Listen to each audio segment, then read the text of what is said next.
그러니까 지금에 이렇게 많이 와 있는 상태에서 부담은 솔직히 되잖아요. 향후에 좋다라고 막 다 얘기하고 하지만 가격 부담에 대해서 이미 생긴 거잖아요. 요인은 멀쩡해요. 앞으로도 더 뜰 거예요. 그래도 빠지는 경우가 발생합니다. 단기거래 하자는 의미는 아니지만 관리를 해야 된다 이렇게 생각을 하거든요.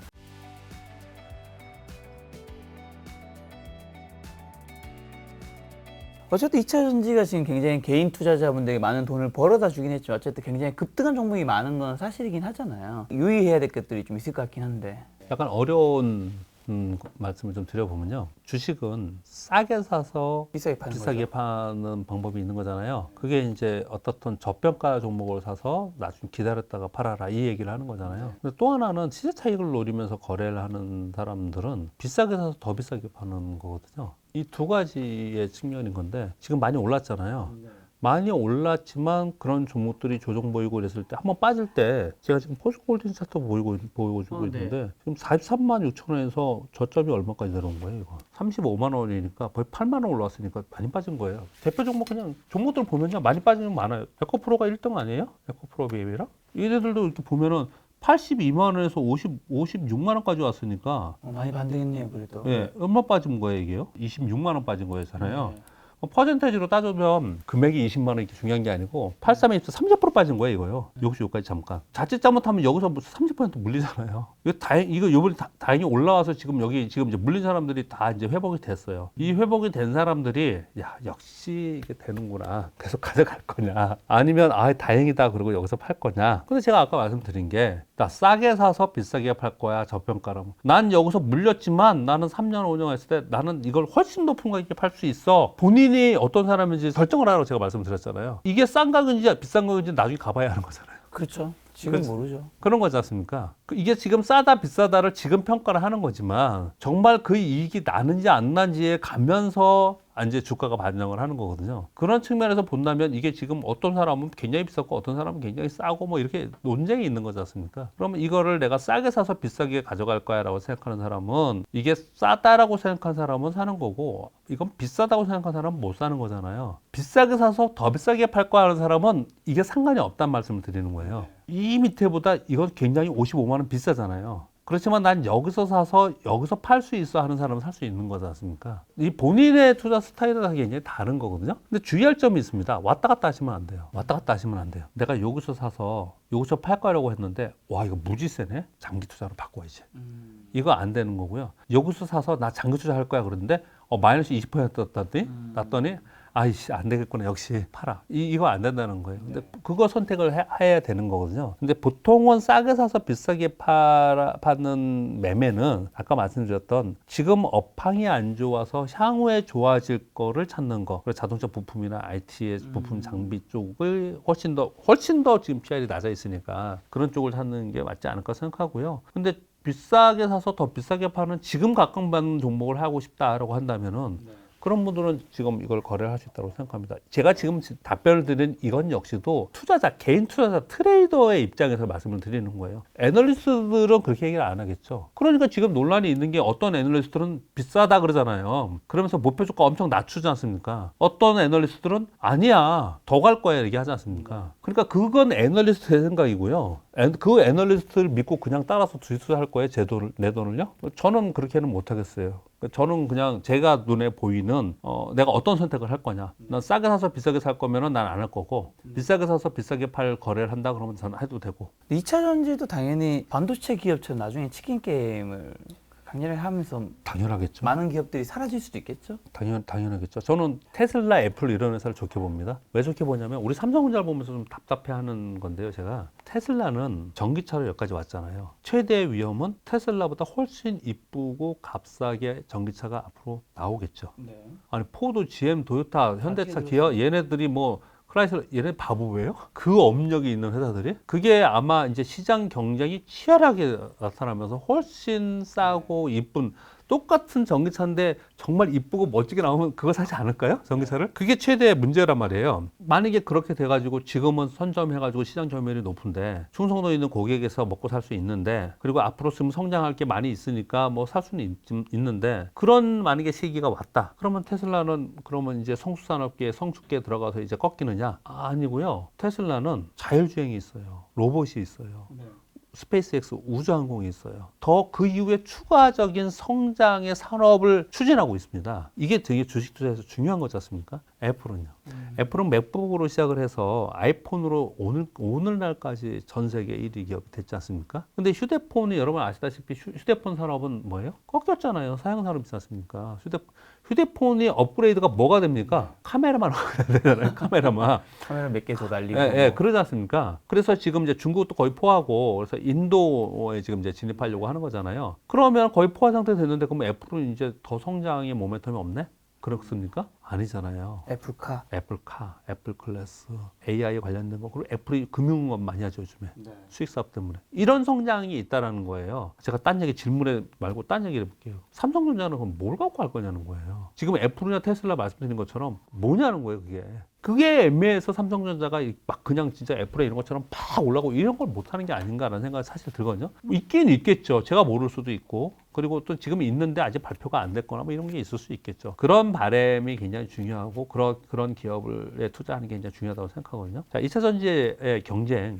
당연하지 않겠습니까? 지금 CATL이 어떻든 간에 뭐 점유율 뭐 중국에 파니까 당연히 중국이 가장 수요가 크니까 CATL이 1위이지만 우리나라가 가장 기술력이 좋고 뭐 이렇게 우리 지금 얘기를 이렇게 하고 있지 않습니까? 근데 일본은 가만히 있겠냐고요. 미국은 가만히 있겠냐고요. 일본과 미국이 지금 미국이 하는 게 IRA가 반도체 칩법은 무슨 법이라고 지금 얘기를 합니까? 인텔법이라고 얘기하잖아요. 인텔법. 자국의 반도체 기업을 살리기 위해서 하는 거지 않습니까? 네. IRA나 이런 것들이 그러면 우리나라 기업을 위해서요? 아니죠.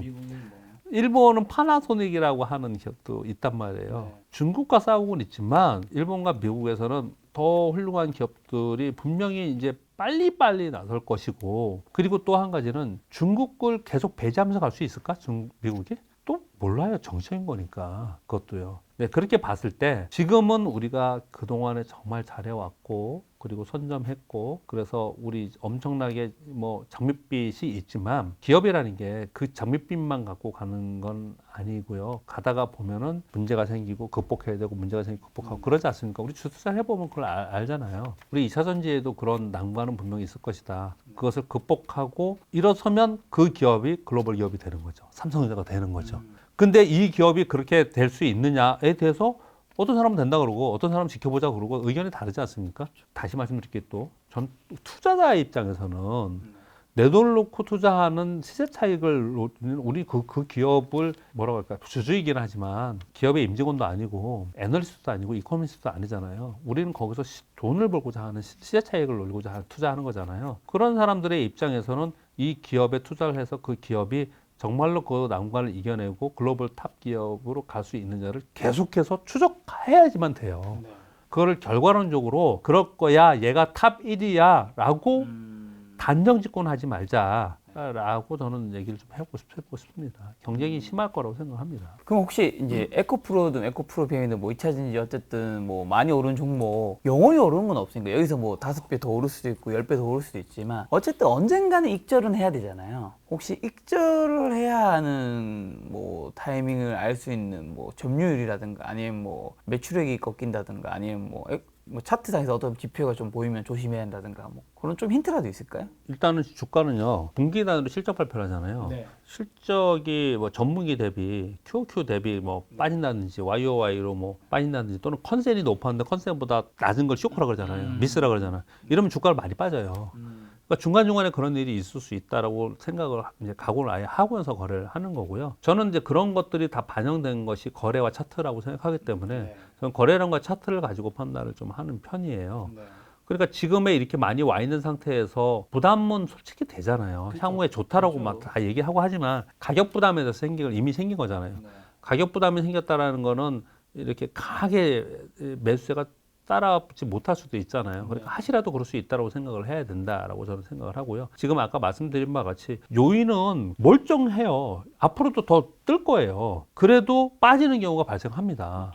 30% 이상 빠지는 경우도 발생을 해요. 그래서 늘 그럴 수 있다는 걸 생각을 하시고 그냥 있는 것보다 저는 관리를 해야 된다. 그냥 뭐 팔고 사고를 뭐 단기거래 하자는 의미는 아니지만 관리를 해야 된다 이런 생각을 하거든요. 제가 그거를 이자든지 아니고 다른 걸로 한번 말씀드려볼게요. 예를 들어볼게요. 특히 셀트리온. 신용하시는 분들 있잖아요. 레버리지 하시는 분들은 진짜 조심하셔야 됩니다. 제가 하나 말씀드릴게요. 이 셀트리온이 너무 오래전 얘기라서 제가 월봉으로 얘기해야 될 것 같아요. 여기도 이렇게 중간중간 올랐다 내렸다 했잖아요. 예전에 한번 이렇게 갔고요. 이 셀트리온이 보시면은 이렇게 대세 상승했다가 얘도 보면 뭐 밑에서 보면은 10배 간 거죠. 한 3만 원 선에부터 35만 원 갔으니까요. 이렇게 올랐다가 내려왔고 또 올라갔다 내렸다 이랬잖아요. 이게 지금 월봉이거든요. 한 번에 34% 오르고 막 이런 식으로 밑에서 올랐단 말이에요. 10만 원에서 35만 원까지 올랐거든요. 이걸 지금 월봉을 주봉으로 그려볼게요. 이해하기 쉽게 해서 제가 월봉부터 그려드린 겁니다. 지금 실제 상황을 말씀드리는 거예요. 자, 이 저점을 찍고 올라가기 시작을 했어요. 자, 여기부터 사기 시작을 해서 쭉쭉쭉 사서 막 치고 올라가는 거예요. 신용 풀로 막 샀어요.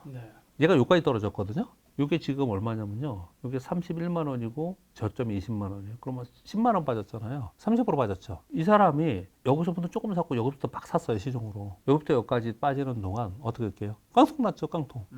깡통 내고 또 올랐어요. 그렇게 쭉 올랐다가 또 많이 빠졌다가 뭐 요즘엔 좀 밑에 있지만 아무튼 이 올라가는 흐름 속에서도 중간에 이런 게 나올 수 있는데 이걸 신용으로 해서 만약에 있다. 그러면 내 거 털리고 가는 경우가 발생이 돼요. 아까 에코프레임 봤듯이 그것도 한 30% 빠진 거잖아요. 만약 여기서 신용을 샀다.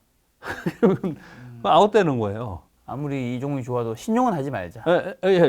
특히 장기 투자자는 그래요. 신용거래라 하면 단기적으로 치고 빠지고 해야지 그렇게 하기는 그냥 힘들다라는 거죠. 그냥 가는 것보다는 저는 좀 관리를 해가면서 가는 게 어떤가 생각합니다. 길적 분석상으로는요. 장기적으로 뭐 좋고 나쁘면 하도 말해도 되게 그런데 지금 길적 분석으로는 단기 고점은 형성했을 가능성이 상당히 있습니다. 길적 분석으로는요.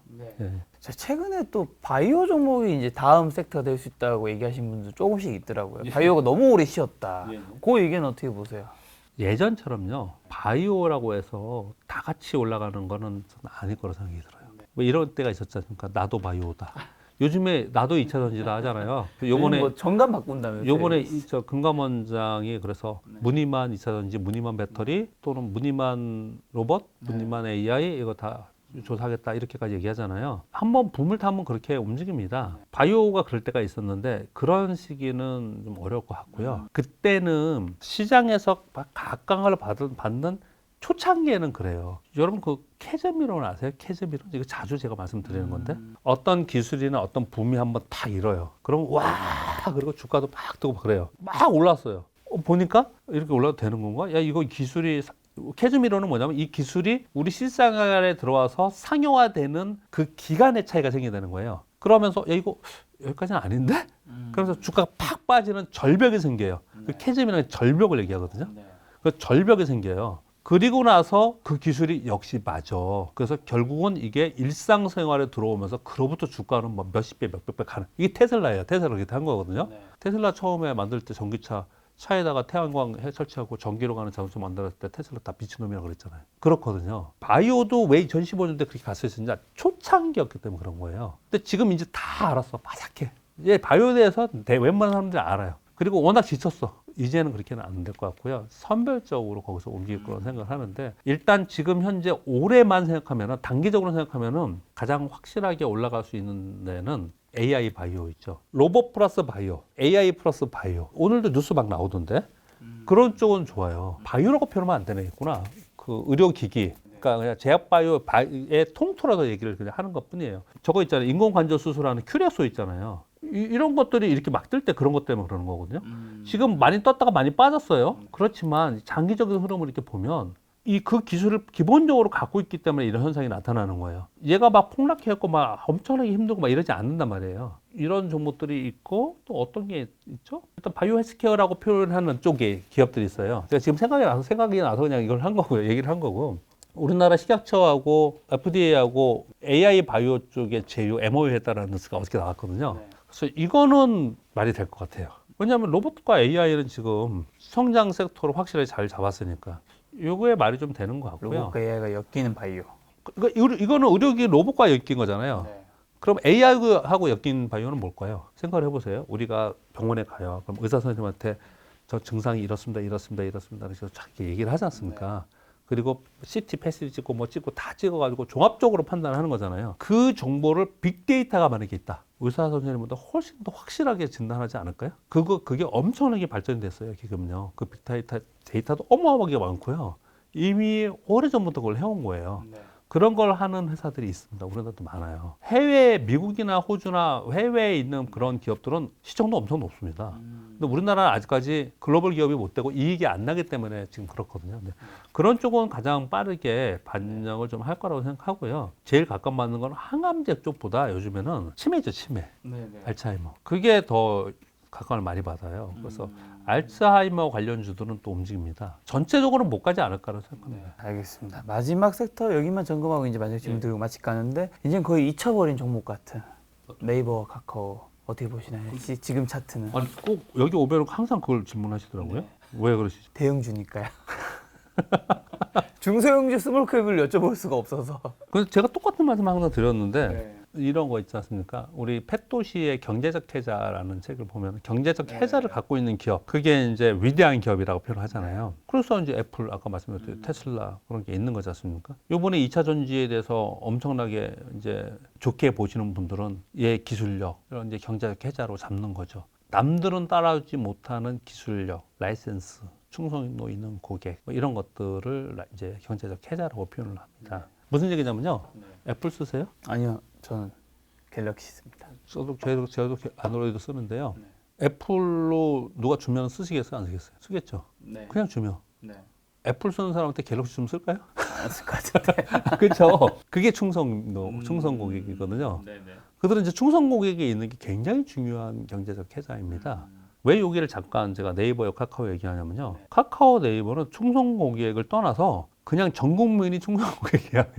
그렇죠. 플랫폼 자체가. 전에 똑같은 말씀 제가 드렸는데요. 네이버는 수직 계열을 많이 해놨고 카카오는 수평 계열을 많이 해놨어요. 너무 사업에 집중력이 없어. 그래서 저는 카카오는 수평 계열화 해놓은 사업 다각화 해놓은 걸로 사업 다각화하지 말고 빨리빨리 헤쳐모여하는 게 좋다고 생각이 들어요. 그래서 핵심 사업으로 우리는 확실하게 이걸로 가. 그런 사업 구조를 명확히 보여줘야지만 저는 갈 수 있다. 이렇게 생각을 좀 하고 있고. 아까 그 셀트리온 3사 있잖아요. 얘네들도 옛날에 문제가 됐던 게 뭐냐면 뭐 분식회가 어쩌고 문제가 있었잖아요. 근데 뭐 아니라고 판명이 났지만 그거 얘기가 된 게 뭐냐면 3사로 나눠져 있어 그래요.